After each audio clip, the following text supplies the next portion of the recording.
Bismillahirrahmanirrahim. Assalamualaikum warahmatullahi wabarakatuh. Alhamdulillahirabbil alamin wassalatu wassalamu ala asrofil anbiya'i wal mursalin wa ala alihi washabihi ajmain. Amma ba'du. Saya akan membacakan Al-Qur'an surat Al-Hasyr ayat 21 sampai 25 dan juga Al-Qur'an surat Ibrahim ayat 24 hingga 28 juga beserta tafsirnya. Semoga dapat bermanfaat. Bismillahirrahmanirrahim. Al-Quran surat Al-Hasyr 21 sampai 24. Law anjalna hadzal qur'ana ala zabalin la ra'aitahu khasya mutasaddiha min khasyatillah wa tilka amsalun nadribuha linnasi la'allahum yatafakkarun. Huwallazi la ilaha illa huwal alimul ghaibi wasyahada huwar rahmanur rahim. Huwallazi la ilaha illa huwal malikul quddusus salamul mu'minul muhaimul azizul jabbarul mutakabbir. Subhanallahi amma yusyrikun.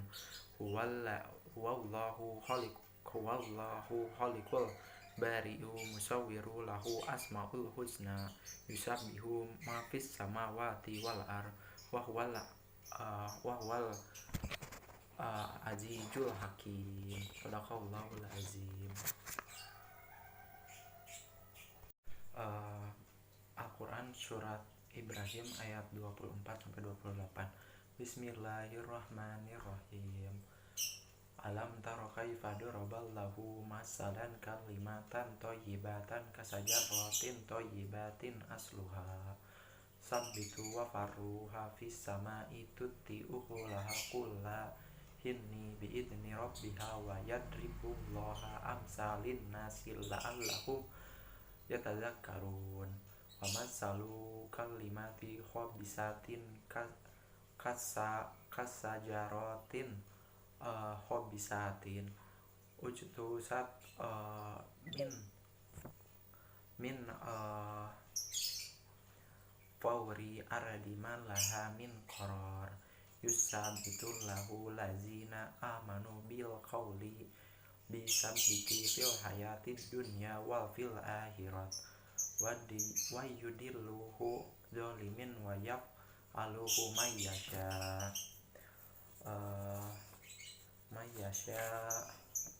Alam taro ila lazina badalu ni'matakullahu kuffara wa ahalu qaumahum darral bawar. Shadaqallahul azim.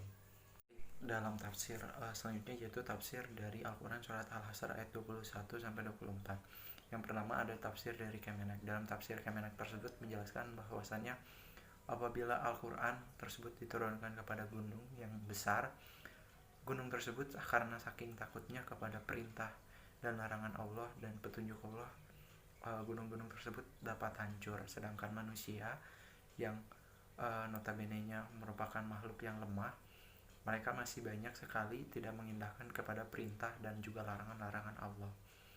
Dalam hal ini, dalam tafsir Kemenak ini disebutkan suatu metafora yang unik, bahwasannya Al-Quran itu membandingkan sesuatu yang sangat besar dan juga sesuatu yang sangat kecil, contohnya seperti gunung dan manusia. Dalam ayat-ayat tersebut juga menjelaskan peringatan kepada seluruh manusia bahwasannya sudah seharusnya bahwa hati manusia tersebut tunduk patuh kepada Allah Subhanahu wa taala. Karena apabila dilihat manusia itu memiliki suatu akal, pikiran serta perasaan. Namun banyak manusia yang tidak menggunakan akal, pikiran serta perasaan tersebut.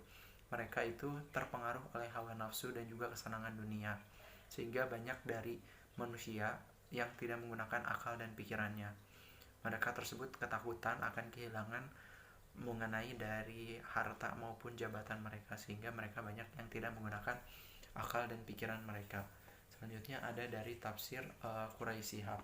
Dalam tafsir Quraisy Shihab tersebut dijelaskan bahwasannya Allah Subhanahu wa taala juga memberikan perumpamaan, khususnya Al-Quran memberikan perumpamaan peringatan kepada manusia dibandingkan dengan memberikan Al-Quran tersebut kepada gunung-gunung gitu. Nah, Quraisy Shihab menjelaskan bahwasannya sudah seharusnya juga manusia mau berpikir menggunakan akal dan pikiran mereka, sehingga mereka dapat memikirkan segala akibat ihwal urusan yang mereka lakukan gitu. Selain itu juga dijelaskan bahwasannya Allah itu merupakan sesuatu yang Maha Esa. Allah itu memiliki kekuasaan yang sangat luas. Allah itu memiliki Asmaul Husna, memiliki segala yang ada di langit dan yang di bumi, Maha bijaksana dan juga mengatur dan juga membuat syariat. Sehingga Quraisy Shihab juga berpendapat sama bahwa sudah seharusnya dan sepatutnya manusia yang lemah mau menerima segala perintah dan larangan Allah dan juga petunjuknya, yaitu Al-Quran. Nah, selanjutnya yaitu ada dari tafsir Ibnu Katsir. Ibnu Katsir pun setuju dan sama bahwasannya manusia yang suatu makhluk yang lemah, mengapa gitu mereka masih bersikap keras dalam hatinya dan tidak melunakkan hatinya dan tidak menerima segala petunjuk yang ada di dalam Al-Quran. Bahkan gunung pun yang notabene-nya besar dan kuat, mereka pun tunduk patuh dan ketakutan kepada Allah. Karena sebenarnya dalam Al-Quran tersebut sudah ada janji yang benar dan ancaman yang sangat keras dari Allah. Namun banyak manusia yang mengindahkan hal itu semua, tidak menggunakan akal dan pikiran mereka. Seperti itu. Terima kasih. Selanjutnya yaitu tafsir dari Al-Quran surat Ibrahim ayat 21 sampai 24. Dijelaskan mengenai beberapa tafsir, salah satunya dari Al-Syekh, merupakan suatu mufasir dan juga mujtahid, bahwasannya perkataan-perkataan yang baik, perbuatan-perbuatan yang baik itu merupakan ada suatu perumpamaan, yaitu pohon yang baik. Pohon yang baik itu juga merupakan suatu bentuk dari orang-orang mukmin, bahwasannya orang-orang mukmin tersebut senantiasa melaksanakan kebaikan ataupun amal perbuatan di setiap saat, baik setiap pagi, setiap petang, sore, ataupun hal-hal yang lainnya.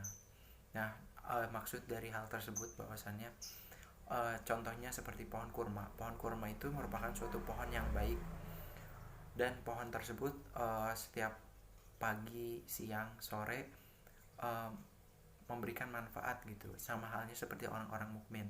Apabila orang-orang mukmin itu dalam melakukan amal perbuatan, maka manfaatnya ataupun kebaikannya itu dapat dirasakan senantiasa dalam berbagai waktu, senantiasa waktu, baik pagi, siang maupun petang, seperti itu. Lalu ada juga dari tafsir mengenai Fahri Al-Adin. Beliau menjelaskan bahwasannya perkataan-perkataan yang baik itu menjelaskan mengenai hakikat orang-orang yang baik gitu, orang-orang yang berbahagia. Orang-orang berbahagia tersebut adalah orang-orang yang mengenal kepada Allah. Maka orang-orang yang mengenal kepada Allah tersebut, mereka menggunakan akal pikirannya dengan baik gitu. Mereka itu diibaratkan sebagai suatu pohon yang baik, memiliki pemandangan yang baik, baunya juga baik, buahnya baik, dan manfaatnya yang baik. Nah, pohon yang baik ini juga diibaratkan kepada orang-orang mukmin, sehingga orang-orang mukmin tersebut sama baiknya dengan pohon baik tadi gitu. Dan balasan-balasan yang baik juga kepada orang-orang mukmin itu sebagai suatu yang diibaratkan sebagai suatu pohon yang baik itu memiliki pahala yang baik dan luas. Sedangkan orang-orang yang bodoh dan tidak mengenal Allah, mereka ibaratkan sebagai suatu pohon yang buruk, tidak memiliki akar yang kuat, pohonnya tidak baik, pemandangannya tidak baik, serta buruk manfaatnya, tidak memiliki manfaat, seperti itu. Sedangkan dalam tafsir Ibnu Katsir dijelaskan bahwasannya sama gitu, bahwa perkataan ataupun perbuatan-perbuatan baik itu diibaratkan sebagai orang-orang mukmin. Pohon yang baiknya itu memiliki suatu akar yang kuat. Nah, dari akar yang kuat tersebut maka pohon tersebut memiliki cabang-cabang. Cabang-cabang tersebut diibaratkan sebagai hati. Dari hati-hati orang mukmin tersebut, cabangnya itu menjulang ke langit, sehingga menurut Ali bin Abi Thalib bahwa segala amal perbuatan baik yang dilakukan, mohon maaf lanjutan dari tafsir yang tadi, bahwasannya bahwa perbuatan dari mukmin tersebut dari hatinya itu menjulang ke langit, sehingga segala amal perbuatannya itu juga bermanfaat dan juga dapat menjadi suatu bentuk amal, sehingga amal yang sangat baik dan dapat menjadi suatu amal yang sangat baik dan tinggi gitu derajatnya, seperti itu.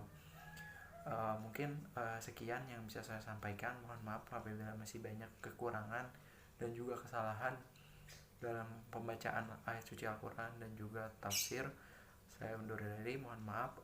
Billahi taufik wal hidayah. Wassalamualaikum warahmatullahi wabarakatuh.